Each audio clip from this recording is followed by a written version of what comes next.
新北公寮海岸最近出现大量的黄色泡沫，在强风的吹袭之下，这个泡沫是漫天飞舞，就像是泡泡雪一样。民众觉得相当新奇，但是有人担心这是不是海洋污染所造成的？对此，海科馆专家也为大家解答。他指出，这其实是一种海水在东北季风强烈吹拂之下所产生的自然现象。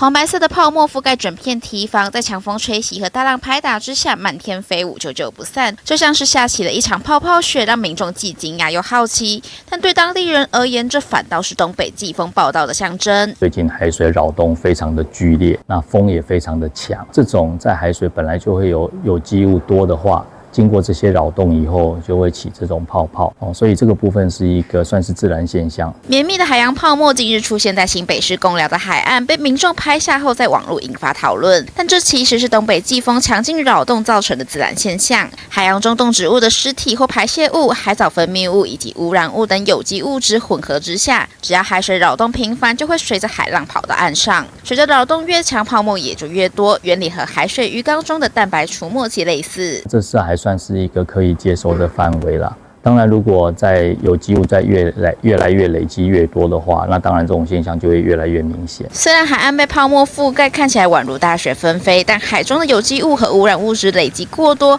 对海洋生态造成的影响可就一点也不浪漫了。泡沫下还可能藏有漂流物等杂物，具有危险性，建议民众欣赏奇景之余，也不要轻易靠近。记者蔡志恒新北采访报道。